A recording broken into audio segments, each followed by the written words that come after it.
Madam Deputy Speaker, I'd like to begin with a quote. "It is good to see that the National Party have extracted this deal. The National Party has used this position of leverage to get both the money on the table and the legislation on the table to fix the problems. That is what the National Party does. We are few in number, but we managed to extract a deal, and I sit here today with my colleagues proud of what we have achieved." Madam Deputy Speaker, members may be wondering when this statement was made and by whom. It was made on the 14th of September 2005 during second reading debate on the Telstra Transition to Full Private Ownership Bill from the now Deputy Prime Minister. This was the last step in the then Senator Barnaby Joyce selling out to the Liberals and agreeing to the privatisation of Telstra as a vertically integrated monopoly, a process which began in 1996.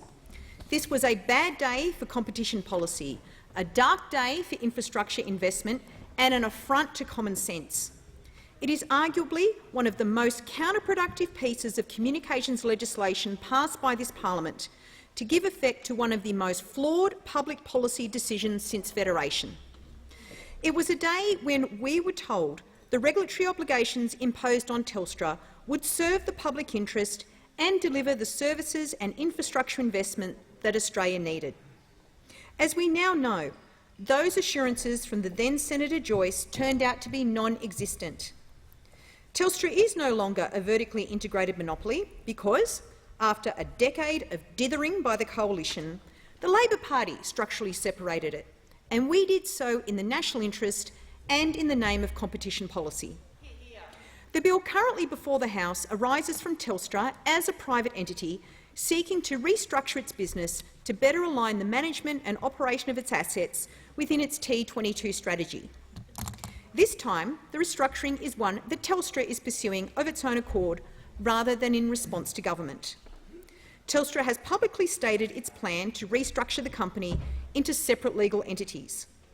These entities include the Telstra Group, Infraco, Towerco and Servco. These entities will hold different classes of assets and operate at different layers of the network stack. The explanatory memorandum notes that Telstra does not require legislative change or government approval to undertake the restructure.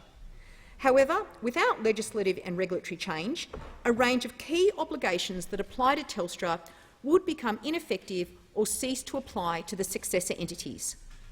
As such, my understanding is this bill primarily seeks to address three key issues that arise from Telstra's proposed restructure.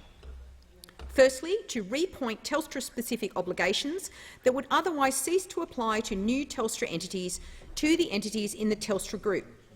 Second, to introduce a ministerial directions power that enables the Minister of the Day to direct the demerged Telstra entities to fulfil their existing regulatory obligations or assist in the delivery of the obligations of another Telstra entity. This can include cooperation between entities to fulfil regulatory obligations or to uphold obligations in the NBN Telstra definitive agreements. Third, the bill has been drafted to ensure the integrity of the Facilities Access Framework is upheld and that restructuring does not inadvertently move assets outside the scope of the regime. Furthermore, the explanatory memorandum of the bill states, "The bill has been developed on the principle of regulatory equivalence. That is, the regulatory obligations that currently fall on Telstra should also fall on the entities in the new corporate group in roughly the same way.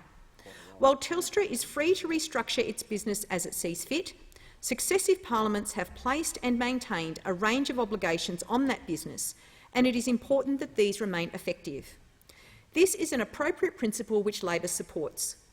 However, I do not interpret this to mean equivalence in a purely technical or legalistic sense, but in a practical sense too. That is the lens we have applied to the bill. Based on briefings I have received from the Department of Infrastructure and Communications and from Telstra, I am satisfied that the proposed measures in the bill give effect to regulatory equivalence, and in circumstances where unforeseen issues could arise, the bill affords the Minister the necessary direction-making powers to deal with them. There has clearly been a lot of technical consideration put into this bill, and I want to thank those who provided briefings. I note the proposed authorisation provisions would extend the existing authorisations to Telstra's successor companies so that the agreements or conduct continue to not contravene the anti-competition provisions of the Competition and Consumer Act 2010. This authorisation would only apply to agreements with the sole purpose of extending existing obligations to successor companies and to authorise conduct to give effect to such agreements. I understand that both NBN Co and Telstra are not satisfied with the tight drafting of this section of the bill, specifically the sole purpose test. The Senate committee report noted that the department advised it is considering amendments to authorisation provisions to provide appropriate limited additional flexibility. No amendment appears to have been forthcoming in the House. It is a matter for government as to whether they wish to reconsider amendments in the Senate on this particular matter. It should also be noted that Telstra has been proactive in identifying employment-related issues and bringing them to the attention of policymakers. Separate instruments in the Senate will deal with the grandfathering of employment benefits for Telstra employees, and based on my consultations with the unions representing these workers, I am satisfied those issues are being adequately dealt with. As such, Labor will support the bill. Madam Deputy Speaker, talk about the structure of Telstra and its regulatory obligations conjures up many memories. You would be hard-pressed to find a group of people more unqualified on broadband, technology and telecommunications competition policy than the Liberal National Coalition. You cannot trust them to manage public money. You cannot trust them with competition policy, and you certainly can't trust them on technology. Those opposite do not believe in engineering and economics. They only believe in politics. So let's just rewind a little and look at how this all began. In the mid-1990s, the Liberal National Government began the process to privatise Telstra as a vertically integrated monopoly.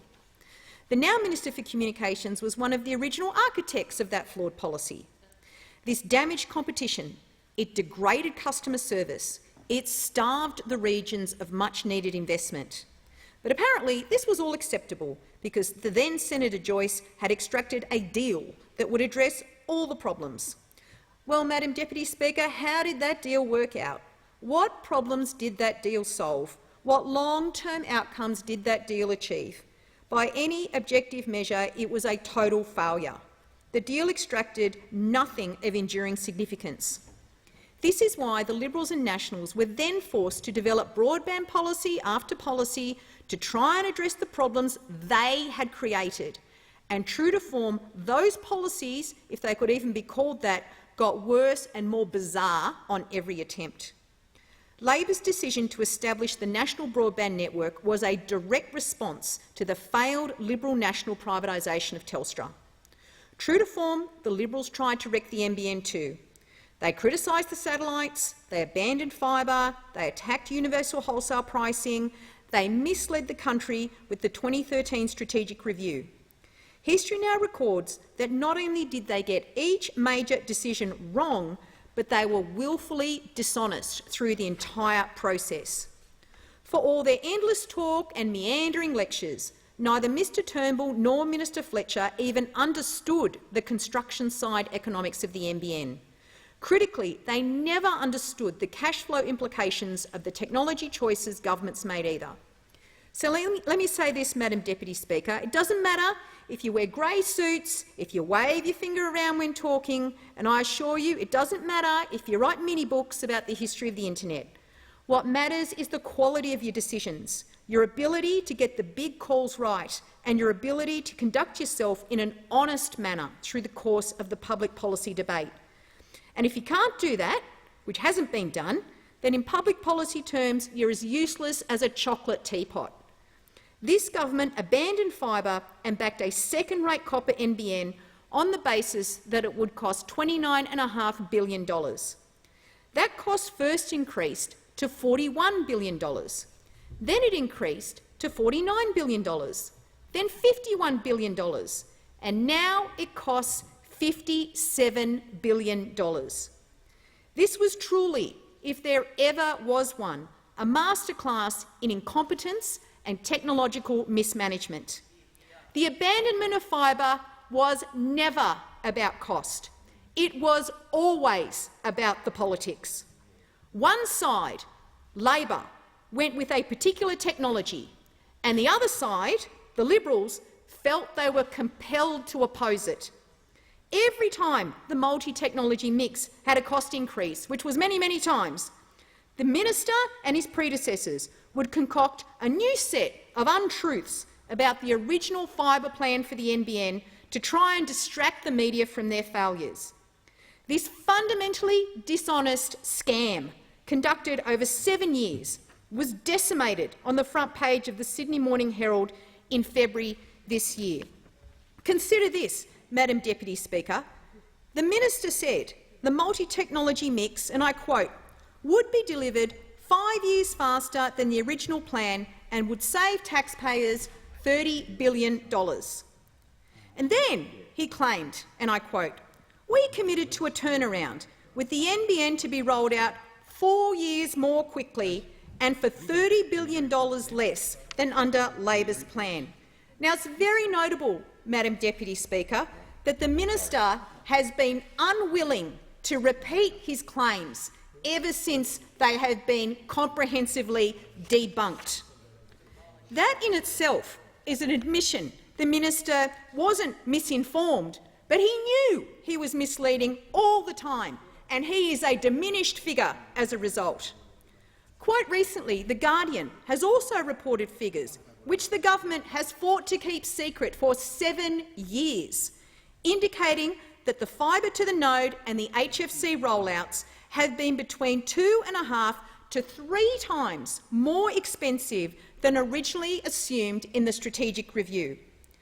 The Liberals claimed that HFC technology would be a game-changer. Well, it was, Madam Deputy Speaker, but for all the wrong reasons. The HFC experiment has descended into the most expensive deployment of its sort in the world and the most unreliable. The government was forced to abandon the Optus HFC network because it wasn't even fit for purpose. NBN Co then had to halt the HFC rollout on the Telstra infrastructure because switching on a vacuum cleaner was enough to cause the internet to drop out through noise ingress.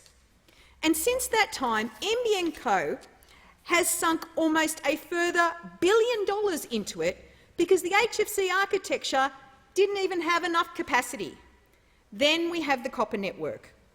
We were told the copper network would deliver minimum speeds to all Australians by 2016. That was the promise. Well, it's nearly 2022, and fibre to the node is still not delivering basic minimum speeds of up to 25 megabits per second for up to 200,000 premises across Australia. NBN Co can't even tell the Senate when this basic minimum requirement, which actually happens to be set out in law and their own statement of expectations, will actually be delivered. What was even more amusing, even before the government had completed the NBN rollout, the minister had been forced to backflip into a fibre overbuild because NBN is worried about the impact of 5G. Now consider that, Madam Deputy Speaker, just for a moment. Imagine spending $50 billion on a second-rate network, launching tirade after tirade against fibre, and then crawling back to the very thing you had been arguing against all those years. This is not simply a vindication of sound Labor policy, but an affirmation of something more fundamental. The Liberals get the big calls wrong, and Australians suffer every time they do it. COVID has demonstrated that reliable, quality, high-speed internet is not a luxury or a nice-to-have. It is essential 21st century economic infrastructure. Families need reliable, fast connections for school and work. Small businesses and entrepreneurs need it to stay competitive. Regional communities need it for all those reasons and as a matter of safety. As it stands, Australia is today ranked 59th in the world for average broadband speeds and is ranked 32 out of 37 nations in the OECD. This is just not good enough, and it has all happened under the Liberals' watch. Australia deserves a government that sees and uses technology as a tool for social and economic transformation, and that is what Labor will deliver. And that's why just last week, Madam Deputy Speaker, the Labor leader and I announced that if elected, a Labor government will keep the NBN in public ownership for the foreseeable future and expand fibre access for up to an additional 1.5 million homes and small businesses. There is a technology repair job that needs to get done, and public ownership provides NBN Co with the certainty to do that job. We will invest $2.4 billion to boost fibre access in each state and territory, ensuring over 10 million premises across Australia, that's 90% of the fixed-line footprint, have access to gigabit speeds by 2025. This investment, consistent with the accounting treatment of NBN Co, will be funded through a combination of Commonwealth loans, free cash flows and equity, if determined appropriate. The optimal financing mix and capital structure will be determined in government. This policy will run fibre into the street and give Australians who rely on copper wire connections now the choice of having fibre connected to their home. If they want those faster speeds, then their NBN copper can deliver. Owners of these properties, who are mainly in the outer suburbs of our cities and in regional areas, were shortchanged by the Coalition when it took an axe to Labor's original fibre design. It is estimated that up to 660,000 premises will be in the regions, benefiting from this plan, and 840,000 in the suburbs. Fundamentally, this is about expanding the much-needed technology repair job that's already underway. At the end point of this, 7.5 million Australian households and businesses will be on a full fibre connection or have access to a full fibre connection if they require fast speeds, and nearly 7 in 8 premises in the fibre-to-the-node footprint will have fibre access. This is a plan that is focused on the future and seeking to make the future a more equitable and better one. Labor believes that the next decade should be one where Australia makes things here again, becoming globally competitive in industries such as advanced manufacturing. A key element of our Future Made in Australia plan is a reliable, high-speed national broadband network to allow Australia to seize on the digital industrial opportunities before us. I therefore support the bill.